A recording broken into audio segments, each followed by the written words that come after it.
The Lost Knowledge of Alexandria. Chapter 1. The Gateway to the World. What if humanity could have been 1,000 years ahead of where it is today?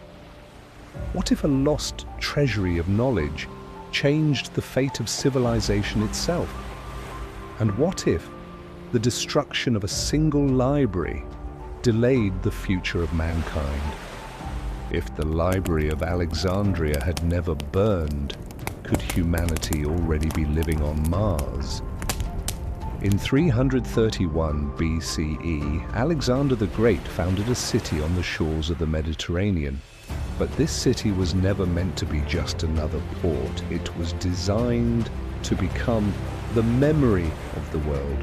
Alexandria quickly transformed into the intellectual capital of the ancient world. Greek mathematicians, Egyptian priests, Persian astronomers, Indian philosophers all gathered here. The first global center of knowledge was born. Chapter 2. The House of Muses. The Library of Alexandria was not merely a building. It was a research complex, a university, a laboratory, a machine for thought itself, and at its heart stood the Museum. The House of the Muses, the ancestor of the modern university. Here, scholars received salaries, free meals, and dedicated their lives to a single mission, to collect all the knowledge in the world. Yes, all of it. Every ship arriving at the harbor was inspected. If books were found on board, officials confiscated them, copied them, and often kept the originals for the library itself. Knowledge was Alexandria's true source of power.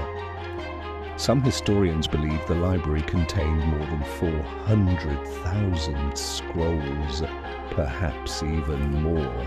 The greatest information network of the ancient world existed here. Chapter 3. The Men Who Built Wisdom. Alexandria did not only attract books, it attracted geniuses. One of the men who worked here was Eratosthenes. He achieved something extraordinary. He calculated the circumference of the Earth. More than 2,200 years ago, using nothing but shadows, and his estimate was astonishingly close to modern measurements, but this was only the beginning. Another thinker, Aristarchus, proposed a far more dangerous idea. Perhaps Earth was not the center of the universe. Perhaps Earth orbited the Sun. This theory appeared nearly 1,800 years before Nicholas Copernicus was even born. Inside Alexandria, mathematicians studied steam power. Engineers designed primitive automated machines, and physicians explored human anatomy. Some historians ask a haunting question. If this flow of knowledge had not been interrupted, could the Industrial Revolution have begun 1,000 years earlier? Chapter 4. The Great Flame. Truth versus myth. Then came the flames. But history becomes blurred here, because the death of the Library of Alexandria may not have happened in a single night. The most famous theory claims that Julius Caesar accidentally destroyed the library during the siege of Alexandria in 48 BCE. It was a tragedy of ironies. The very conqueror who admired the wisdom of the world inadvertently turned its greatest treasure into smoke. But many historians remain skeptical.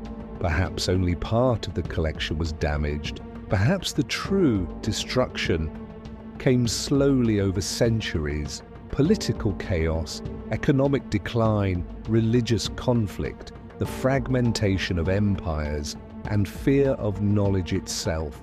Some historical accounts point toward conflicts during the era of the Roman Empire.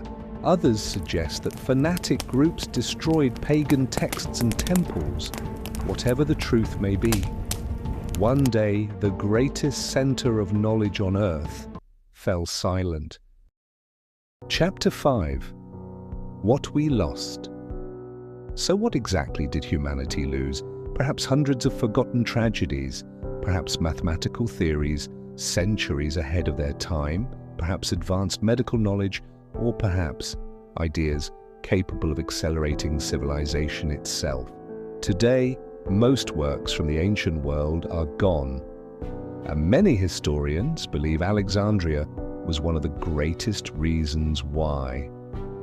But perhaps the greatest tragedy is this: humanity did not merely lose books, it lost momentum, because Alexandria was never just a building, it was an idea, the belief that knowledge should know no borders. And even now, the same question rises from its ashes: how many discoveries, how many ideas, how many futures were lost forever in the darkness? Perhaps the future is still hidden within the ashes of the past.